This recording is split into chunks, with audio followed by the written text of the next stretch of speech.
What is up, guys, and welcome back to our St. Louis Blues Fantasy Draft Franchise Mode series. In the last video, we exacted revenge on the Nashville Predators from the 2017 playoffs in real life, and we beat them. And I'll show you guys the scores and the series score really quick. So we beat them in 6. We won the first 2 games on the road. They won the first 2 games in St. Louis.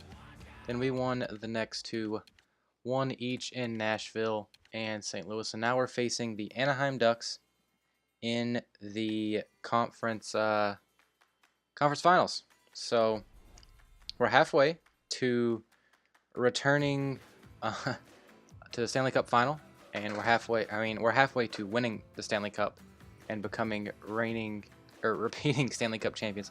My lord, 1 minute, and I've already messed up multiple times. But you know, that's just me. That's what you're gonna get when you watch my videos. Looking at the teams, we have a 4-point advantage for offense, even on defense, and then they have a 5-point advantage in the net. Looks like their best player is Shea Weber. I've been seeing quite enough of him in my Bruins series, as the Montreal Canadiens just have my number in the playoffs.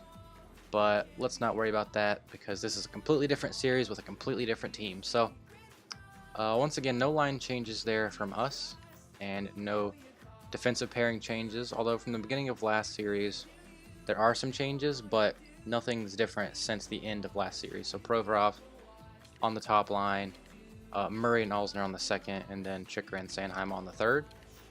And I switched up Vanek and Raparo during the middle of the series in the last series. So let's take a look at the Ducks lines, and here is what they look like. A top line of Mike Hoffman, Adam Henrique, and Mikkel Bodker. So not the best right wing option there for a top line, but not too bad in general. Like, it's obviously not terrible. I mean, they are in the Western Conference Finals. Second line of Sven Baertschi, Cody Eakin, and Jason Pominville. Pretty good second line. I would say average, mediocre. Probably going to perform similar to our second line, so nothing too crazy there. Third line of Kirby Reichel, Sam Gagner, and Patrick Eves. Same thing there. Pretty decent third line. Nothing too spectacular. I do think our third line has an advantage over these guys. And I think our first line has a big-time advantage over their first line. In the fourth line of Marcus Foligno, Andreas Athanasiou, and Yuri Tolusti. Nothing too scary there. Our fourth line probably has a little bit of an advantage. Looking at their defense, pretty damn good top pairing here. John Klingberg and Shea Weber, both 90 plus. Got an offensive defenseman paired with the defensive Shea Weber. So pretty damn strong top pairing. You might even say they're better than our top pairing, but it would definitely be really close. Second pairing, though, in Shane Gostisbehere and Dion Phaneuf is better than ours, solely due to Gostisbehere being miles ahead of Ryan Murray. So pretty strong second pairing there. And the third pairing of Darnell Nurse and Josh Manson, a little bit weaker than ours, and definitely the weak point of their defense. So let's see who they have in net. And that would be Corey Schneider, 91 overall. Corey Schneider, who is playing out of his mind in the playoffs. A sub-2 GAA with nearly 95% save percentage. 10 games, 8 wins. So pretty damn good he has been so far in the playoffs. And looking at their forward lines in terms of stats, for 10 games, Hoffman 10, Henrique 9, Bodker only 5. So Bodker's the weak point of that top line, but they're all pretty good plus players. So they've been playing pretty well for them in the playoffs. We kind of need to shut them down in our series. Second line, holy shit, Baertschi with 10, Eakin with 3. Okay, so I guess their top power play unit must be like Hoffman, Henrique, and Baertschi. And they must be playing well. I don't know. But Baertschi 10, Eakin 3, Pominville 6. So Eakin's a little bit of a weak link there, I would say, on the second line. But all those guys are pluses as well. Reichel 4, Gagner 5, Eves 2. All those guys are pluses as well. And Foligno 4, Athanasiou 2, Tolusti 7. And all those guys are pluses as well. So their entire forward lines, they're all plus players in the playoffs. And they've got some scary points, like Tolusti down there on the fourth is playing out of his mind. and then Gagne on the with 5 points on the third line is not bad, and then Berchi with 10 on the second line, and then 10 and 9 from Enrique and Hoffman on the top line. So they're getting scoring from all over the place. If we can shut down at least most of their lines, we should. That's probably a key to the series, I would say. Shutting down some of that depth scoring that they're getting from guys like Toulouse and Foligno, Gagne, Reichel, those kind of guys. If we can keep those guys from scoring, maybe funnel all their scoring into the top line, I would say we would be just fine. Defense, look at their stats. Klingberg 5, Shea Weber 10.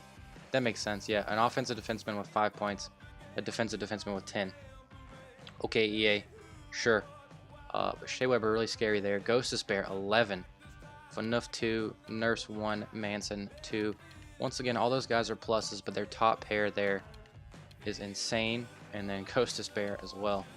So they're getting good scoring from their defense in this, or at least so far in the playoffs. But so have we. If you look at Provorov with 13, Carlson with 10. Mainly just those two guys. But just going to breeze through our scoring really quick so you guys can see what it looks like. Sedin only 3 points thus far, but he only had 1 before we made some line changes. The fourth line's playing pretty damn well for us, so getting fourth line scoring from us and shutting down their depth and then shutting down their top pair defensively will be keys for us in this series. Also, it will be figuring out Corey Schneider and actually trying to get some goals past him. That will be a challenge for us early and often in this series. So let's just get right into game 1. As the Ducks do have home ice advantage, they got 3 more points than us on this season, so it's not like their team, it's not like they're world beaters. Oh my god. So Eakin scores before I can even pause the simulation. They already have 5 shots on net. Okay, so I'm just gonna, first period, okay, Hoffman scores as well. They only got 2 more shots the rest of that period, but one of them did go in, so pretty bad play here from Murray. And to start off the series, game 1, period 1, gives up 2 goals on 7 shots, not the best. Let's see if he can improve. Not so much. Sam Gagner scores, and they have 3 goals and 18 shots, and then there's the goaltender battle coming into effect there. Schneider's faced 24 shots and allowed 0 goals. So, like I said, figuring out Schneider is going to be a key to this series. The earlier we can do it, the better. And if we can just hang in there until we get to that point, that'd be great. But it's not looking like we're going to get it done here in game 1 on the road. Another power play, maybe we can score? Nope. Looks like Schneider's going to end up with a shutout this game, so that just sucks dick. But what are you going to do? 31 save shutout for Corey Schneider. Murray got better as the game went on, but it just wasn't enough at that point. It's too late. Alright, let's see if we can play a little bit better here in game 2. And to do that, we're going to need a strong start as the Wolves are eliminated from the playoffs. So let's see if we can get that strong start here in game 2. And we can. 2 fourth line goals. There we go. Verbata and Sam Bennett. So figuring out Corey Schneider here in the first period of game 2. And we're up big on the Ducks. Let's see if we can hold on to this lead. And we can do more than that as we get goals. Another fourth line goal from Jerome McGinley. And then Draisaitl scores. So 28 goals, 28 shots, 4 goals. Pretty good play here in game 2. And then Matt Murray not playing so bad himself. 15 shots and no goals allowed just yet. So like I said, getting depth scoring for us, like that fourth line coming up big for us as Shea Weber scores. Fourth line coming up huge for us in this game with 3 goals. Each guy on the fourth line scored actually. As we kill off a penalty there. And Matt Murray played pretty well here in this game and kept us in it, I guess. Not really kept us in it, but you know what I'm trying to say. 39 shots, 4 goals for us, and then Matt Murray with a 27 save, 1 goal allowed performance. Bennett, Verbata, first and third stars. Matt Murray is the second. So really good play there from the fourth line, and really good play from Matt Murray. That's what we need to see for the rest of the series. Let's see if we can keep this performance up with a game 3 in St. Louis, as we have taken home ice from the Ducks. Let's see if we can hold on to it. Pretty good start here. So Tyler Toffoli gets a goal as well as Dylan Strome, and then Patrick Eves brings it within 1 for the Ducks. Let's see if we can hold on to this lead in the second period. and we can do more than that as we get another fourth line goal here from Radim Verbata. Hoffman scores for the Ducks to bring it within 1, but Ribeiro makes it a 2-goal lead as Matt Murray's just outplaying Corey Schneider here in Game 3. 27 shots, 2 goals for Murray, 22 shots, 4 goals for Schneider. So yeah, this third period, we just want to continue the play a little bit. Keep Matt Murray. Okay, never mind. More power play. Okay, so Hoffman scores again. Was that a double minor? It was. Draisaitl, the high-sticking double minor. I was gonna say, let's keep Matt Murray playing well. I think. Okay, kill off another penalty, and Erik Karlsson gets an empty netter. So I just completely freeze up sometimes during those simulations, and I was gonna say, let's keep Matt Murray from facing too many shots, see if we can get out of this game without giving up a goal. And as I was trying to say that, we got scored on. And then as I was trying to say it again, we scored an empty netter. So I had to start over one more time. So really good play there from Matt Murray. 42 shots for the Ducks, only 3 goals. And we figured out Corey Schneider once again. I believe probably about 27 shots on him and 4 goals.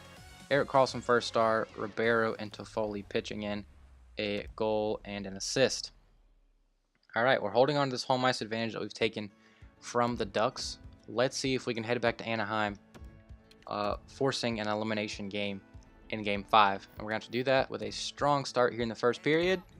And we get it as Chychrun pitches in with 2 goals here in the first period. John Klingberg gets 1 for the Ducks. He actually puts them on the board first, and then Klingberg ties it and scores the go-ahead goal. As another period where Matt Murray's outplaying Schneider. We have less shots and more goals than the Ducks. Excuse me. Sorry, I had a little burp thingy. Let's see if we can keep that up. And we can, to a certain extent. Travis Sanheim scores, so that bottom, and Iginla scores. So the third pair, the third D pair, and the fourth line have all of our goals this game. As Hoffman is just tearing us up this series. So Sanheim scores to make it a 2-goal game. Pominville and Hoffman answer to tie it up. Iginla scores a go-ahead goal with 15 seconds left in the second. So pretty low game in terms of shots, but it's pretty high scoring thus far. As once again, Matt Murray playing a little bit better than Corey Schneider. Let's see if we can keep it up in the third period as we get a power play that we cannot capitalize on. Getting down to 10 minutes left. Shots are still even so far. Only 4 for each team so far in this period, and that's staying the same pretty much. Ducks are getting a couple shots here at the end of the game. Can we get an empty netter, please? We can. Henrik Sedin. There we go. So Sedin gets back on the board. Probably good for him to see a puck go in the net. Hopefully he can keep up his play, or improve on his play, I should say. Chychrun first star, Klingberg with a goal and 2 assists, and Jerome Iginla was your 3rd star. So we're headed back to Anaheim. An elimination game here in Game 5. As the scouting assignment is just utterly uncalled for. I didn't want that. Where do we want to go? I've already been to Russia. We'll go to the Czech League and check out their D-men. For 3 weeks, whatever. Alright, boys. Game 5 here in Anaheim. With a trip to the Stanley Cup Finals on the line for the Blues. And the Ducks are just trying to stay alive. Stay alive. Ooh, staying alive. Alright, first period. Dylan Strome scores for the Blues. Good shit there. We're out shooting them by 4 so far in this game. That is good. Let's see if we can keep it up. We cannot. So Sven Barchi scores for the Ducks to tie it up, and the shots are all knotted up as well. 18-18, and the score is 1-1. Let's see what happens in the third period. Let's see if we can punch our ticket to the Stanley Cup Finals a little bit early. The other series, I believe, in the Eastern Conference, Verbata scores. There we go, from the left point. The other series in the Eastern Conference is 2-2. So if we were to win this game, as Henrik Sedin scores, there we go. If we were to win this game, we would have a few days of rest. And it looks like we're going to. The Ducks get a power play. Can we kill it?